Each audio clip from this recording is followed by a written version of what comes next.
Hello, good morning. How are you today? My name is Praise for. I'm so sorry I came in a bit late today. Now, I have no excuse actually. I just overslept a little bit. Now, today I'm going to be starting a series I've called people management. Now, because as long as you're on this planet, if you don't understand the key of managing people, it's going to be very, very tough for you to be very successful. Because on this planet, the currency is the currency of relationship.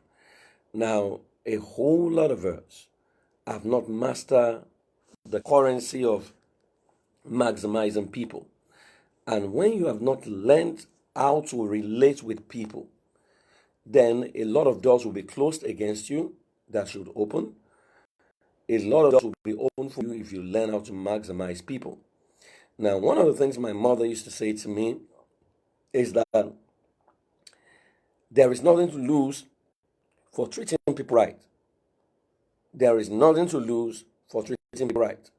But you have a lot to lose for treating them anyhow.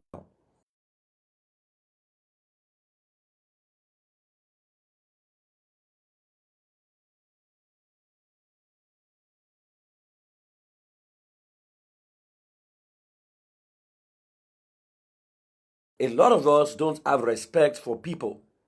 We are respecters of men. Let me explain that to you.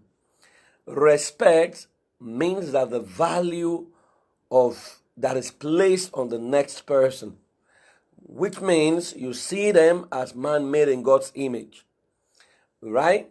What it means is, irrespective of who the person is, where they are, what they believe, you will accord them the treatment of man made in God's image. You will accord them the treatment of humanity.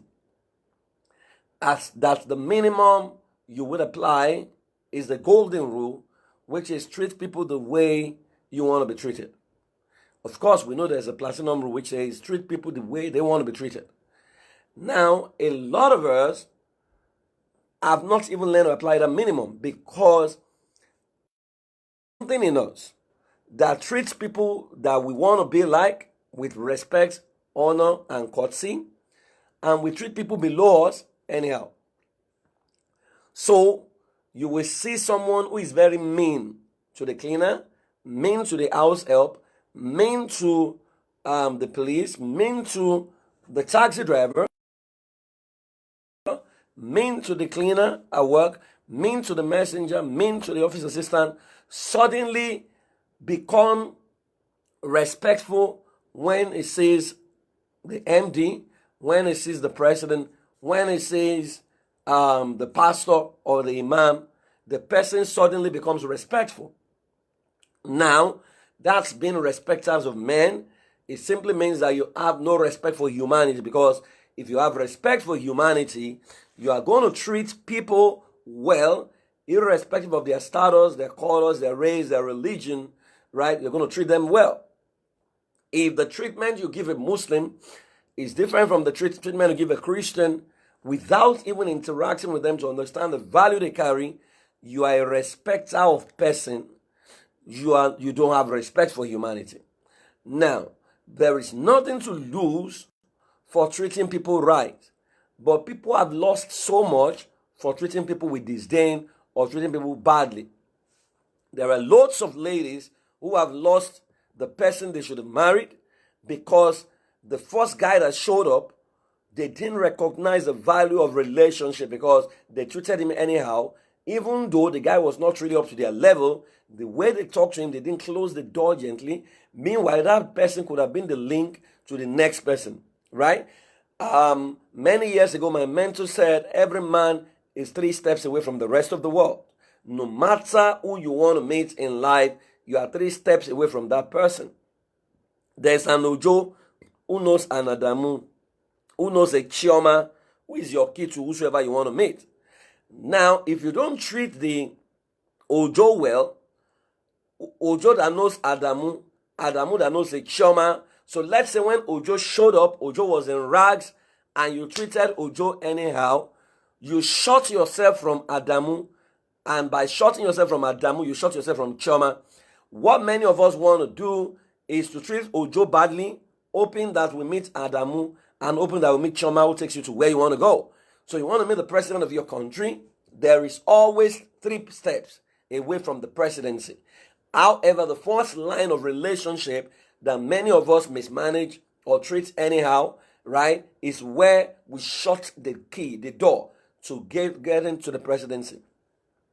The problem is this: many people have not been taught the art of relationship management. I remember that my mom told me every time that be nice to the people you meet on your way up because you will need them on your way down.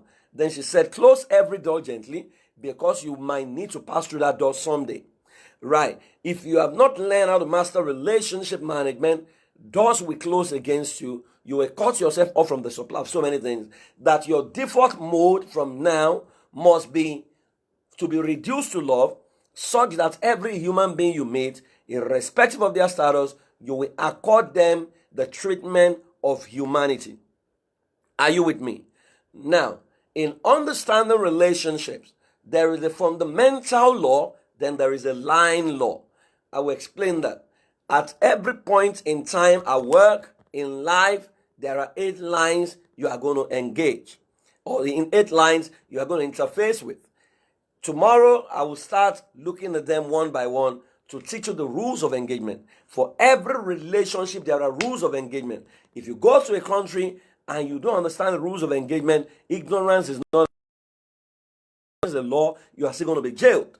Now, ignorance of the rules of engagement are cost many people because they want to insist on their way. There is a law we call the territorial principle, which says that in your own domain, you are a king. But in another person's domain, you are a subject. So in your domain, you hold the law, you run the rule. In another person's domain, you obey their law until they now recognize that you are royalty and accord you that royalty. But if you go to the UK and begin to behave like a royalty and you want to impose the laws of Nigeria in the UK, you are going to land in jail. Now, not understanding rules of engagement has cost many people.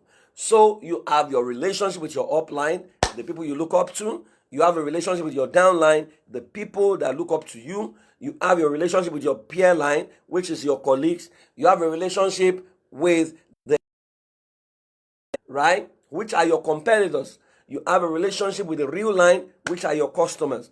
You have a relationship with the landline, which is the policy of the company you work for, or the constitution of the nation you have found yourself. You have a relationship with the inline, which is a relationship with yourself. You have a relationship with the outline, which is a relationship with God. Each of these 8 lines has got rules of engagement. Not understanding their rules of engagement will cost you. That's why a lot of people who are competent at work are not promoted, because while they have mastered the aptitude line, they cannot master the relational line. Now, meanwhile, people have mastered the relational line, right? A lot of them get promoted even when they have minimal mastery of the aptitude line. Now, it's been said that your attitude will determine your altitude. Now, there are fundamental laws that govern every relationship, and there are specific laws that govern every line engagement. Now, the fundamental laws are 4. Number 1, accept. Number 2, respect. Number 3, understand. Number 4, love. Accept, respect, understand, love. Accept, respect, understand, love. That the first fundamental law in every relationship is you must accept people. You don't have to accept their way of life, but you must learn to accept people, because without accepting people, you can't influence them. Without accepting people, you can't relate. You can't accept who you have judged, and you can't benefit who you are from who you have judged. So, for example, you are praying to God, God, give me a breakthrough. And God is the God of all flesh. God activates an imam to answer that prayer, but in your mind, you look at him as an unbeliever, you think he's going to hellfire, and instead of relating with him as man, irrespective of the uniform he wears, or the attire he wears, or the beard, or his appearance, you relate with him because you think he's an unbeliever, and you start talking about, have you given your life to Christ? Are you going to make heaven? And you cut off the relationship from the first line.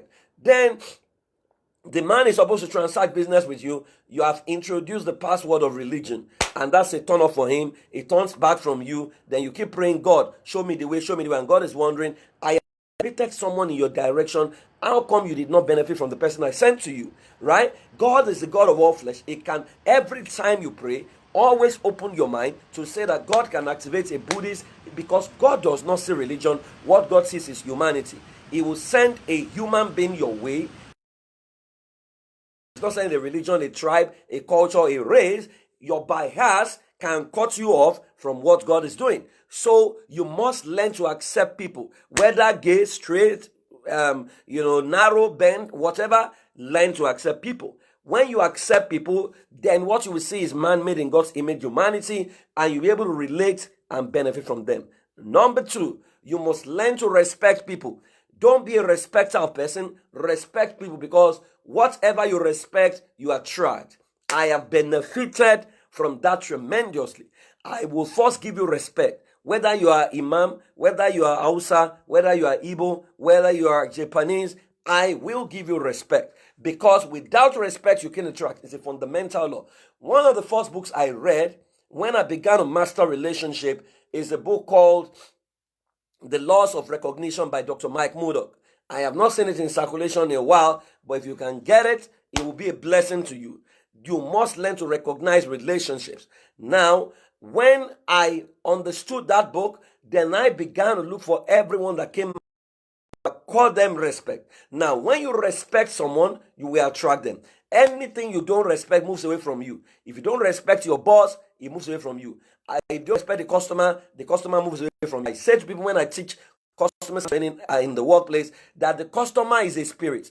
You cannot dishonor him in his absence and attract him physically into your life.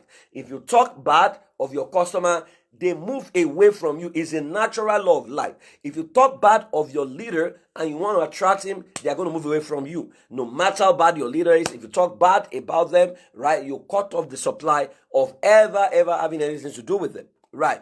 Now, so you must learn to accept, you must learn to respect. 3, you must seek to understand. If you check the word understanding, is a combination of 2 words. It means under, then standing, right? If you flip it, it means standing under. Now, by the default of that word, it shows you how to interact, which means you cannot influence people when you stand above them. By standing above them, you will never understand them, which means a human being is a book, is a school. You need to humble yourself to attend. Because when you understand people, you will stay where they stay, you will step where they step, where they are walking, then you will empathize because now you are in their shoe. Once you are in their shoe, you can understand that people do the best they can with what they know. That if they knew better, they will act better. And that helps you to excuse instead of judgment, right? That when you understand people, you will no longer judge, you will no longer label, you will get to a place where you are filled with love and empathy for them, because you know if this guy knows better, he will act better, right? That people are at different levels in life and you cannot see beyond where you are. I was in my in my studio where I am, is soundproof one day, and it was raining heavily out there, and I didn't know it was raining. In fact, the breeze was so much, it was as if it was going to pull the house down. I did not know why. The place was soundproof, so I had no capacity to know. It was dependent on where I was standing.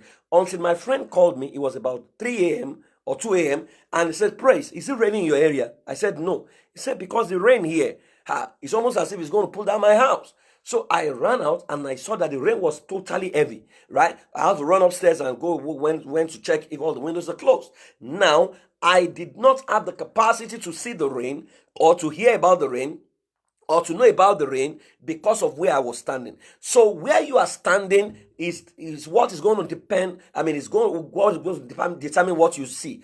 If you are not willing to stoop to conquer, you will lose a lot of battles because your arrogance is going to cost you.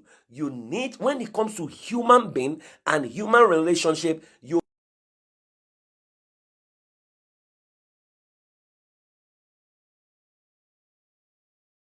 their speech, the source of their annoyance, the source of their emotion. If you process where they are coming from, you will understand why they act the way they do, right? There are so many just saucy, petty, they don't know what they're doing. But if you check how they were raised, you will find a pain in their life that is responsible for their default behavior. When you now understand that her father raped her and that's why she behaves the way she behaves, you will empathize. And which is why during my session, I show people the picture of Osama bin Laden. And I ask them, what comes to your mind? People say terrorists, people say all kinds of things, bad man, useless man, wicked man, And I ask them, where did you get this from? And they say from the media. And I asked them, have you met him before? They have not met him, but they have taken a position because that's what the media projects. I now ask them, if you are Osama bin Laden's son, how will you describe your father? Or if you are Osama bin Laden's people, how will you describe him? They say, well, maybe hero. Why? Because they see the side of him that you don't see. There are people benefiting from him. There are people he's feeding every day. He was feeding every day before he died or before he was killed. Now met him and you now realize that Osama bin Laden now tells you a story that, see, at the age of 4, my mother was killed, my sister was gang raped to death, and my entire family wiped out by, let's say, American soldiers, right? And that my uncle took me up from that age and he began to train me and he began to say, I am the one Allah has chosen to avenge the death of my family members. If you met him and you heard this story, how will you feel? People say, oh, wow, maybe he's a victim of circumstance. They will now begin to empathize. But let me shock you, that story is not correct. I made it up. Now, that is to say to you that your emotion or your interpretation is subject to the information available to you. That if I alter and exaggerate an information, I can alter your mood. Which is why there are people you have not met, you have not interacted with, but someone said something about them and you took the position of that someone. Even if that person has exaggerated what was said, you took that position and you began to relate with them based on that. Now you must learn to give people a benefit of a doubt, right? To experience, you might just experience something new because people are not their past. People are always evolving. Maybe you met the person in their disempowered state, but that state has altered. If you met me 12 years ago, you may not want to have anything to do with me, right? If you met me, maybe 15, 16, 20 years ago, you may not have anything to want to do with me, right? So people are always evolving. So you need to learn to stand under humility, to seek to understand people, seek to understand your staff, seek to understand the people above you, seek to understand the motivation behind the thinking of many leaders. Then you will calm down, you will learn to understand people. And number 4 is love.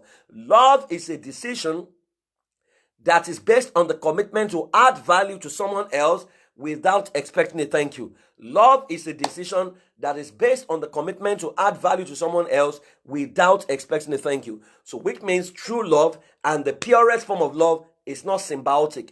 It's not about what the person is doing. It's about who you need to become to the person. Now, love is not, however, not stupid. Love is not stupid. It's a decision, right? So it's not an emotion that is based on the commitment to add value to someone else without expecting a thank you, right? You will need to settle it in your heart that people are going to hurt you, but you must guide yourself from being hurt by asking yourself, what I'm doing for people, can I do it for free without expecting a thank you? Because if you are waiting for people to be grateful, oftentimes they may not be grateful. But what I've learned in life is you will reap what you sow, not where you sow it.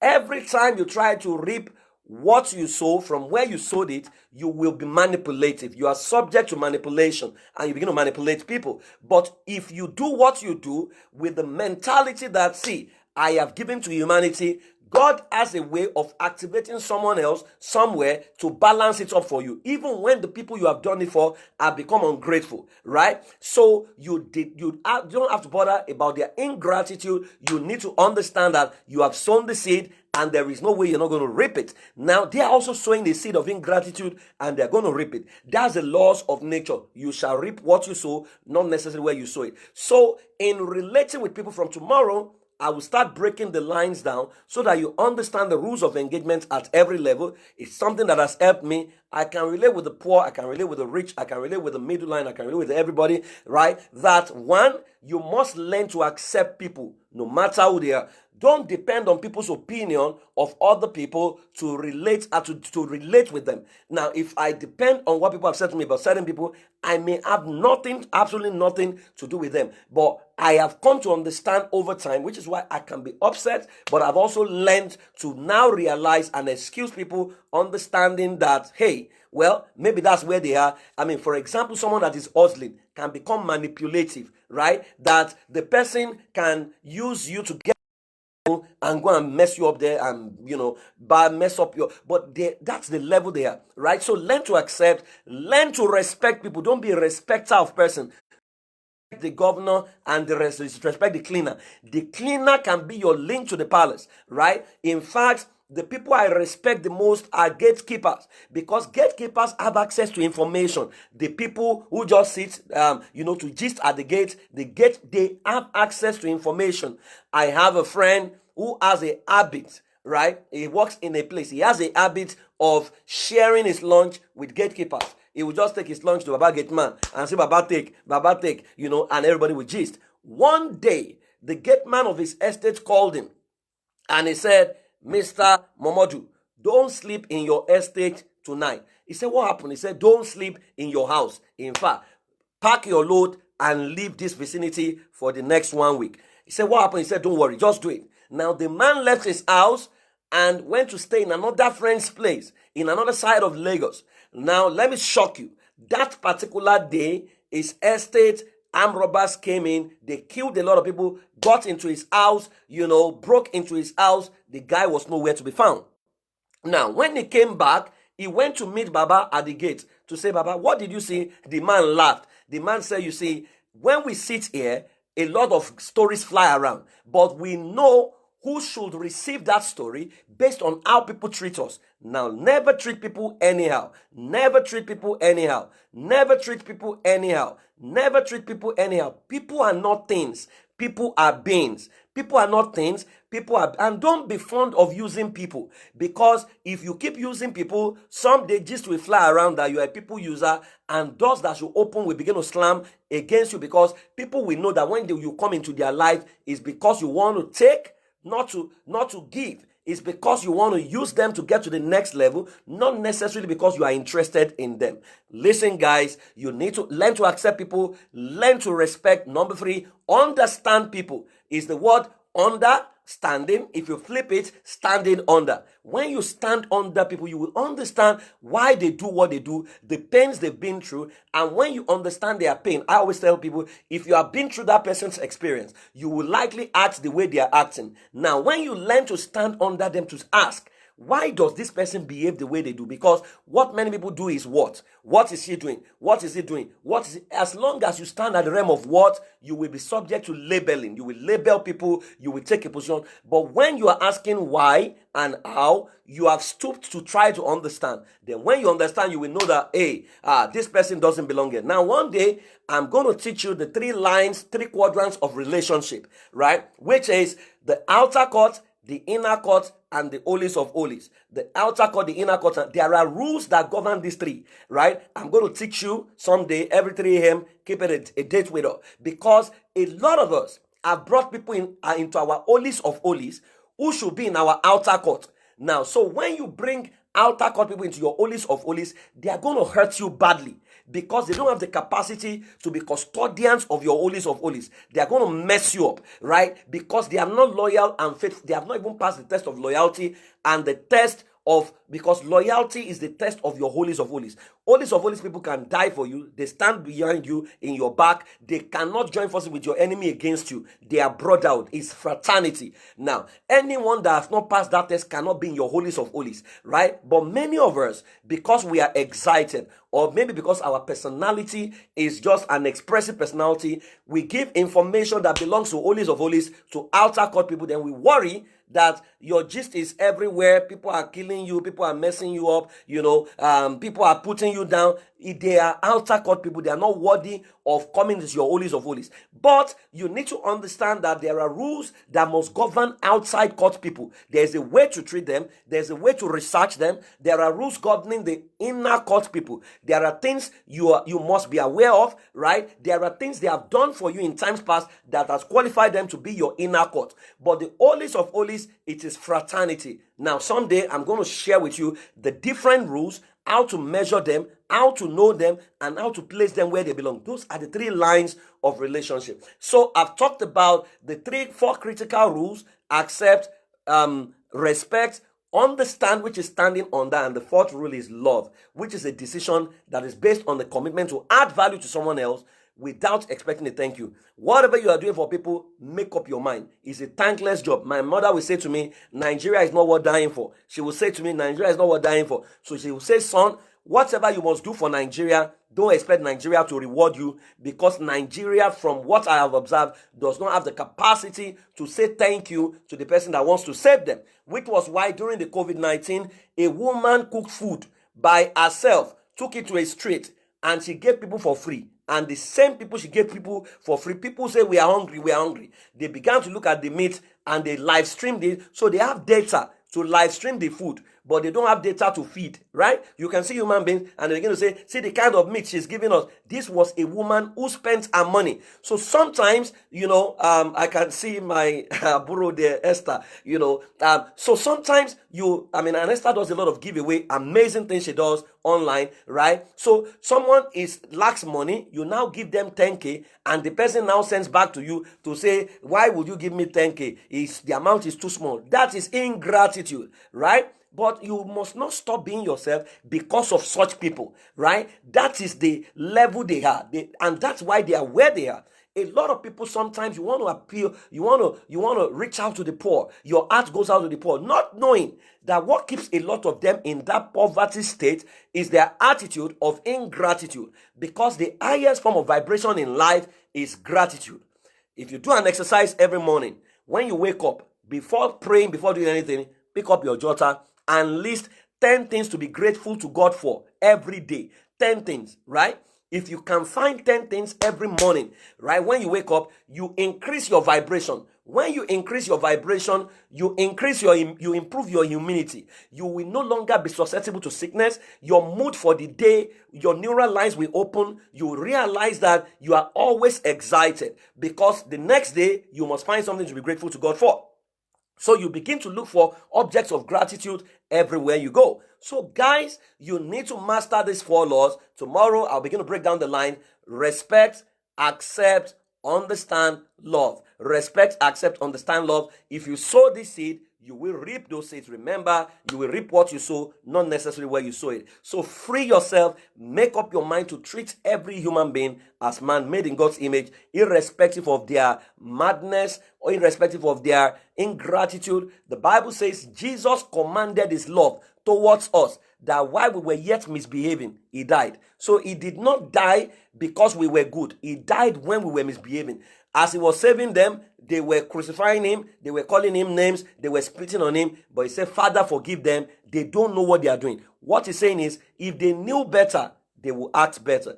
Guys, people are different levels of engagement, so learn to release them and move on. Remember that backbiters can never be in your front. Backbiters are always at the back. For you to bite my back, you need to stay behind me. And when they bite your back, it moves you forward, because you now need to run. Now, backbiters are actually the actors that life has recruited to galvanize you to your next level. Without biting you behind your back, you will not be open up to new relationships, to new vistas of life, to new opportunities. So, backbiters are not your enemy, they are your friend. So, as they bite your back, they are perpetually behind. But you are moving forward. The step of a just man is like a shining light. It keeps shining brighter and brighter till you get to your destination. Thank you guys for joining me. Esther, thank you so much. My girls, my love to them. Dotun Akinshilere, thank you so much for joining. Yeah, Monsieur Lajiton, thank you so much. Priscilla, how are you, my sister? Love you so much. Thanks for joining. Kunle Adelusi, thank you so much for joining. Sheyi Oshewa. Sheyi, how are you? Pamela Ivota, thank you so much. Sydney Ogbeter, Oyawale. Thank you, everyone who has joined and everyone who's going to see this later. We do this every 3 a.m., right? Join me tomorrow as I continue on the 8 lines of work. I love you so much. Have a fantastic day. Bye-bye.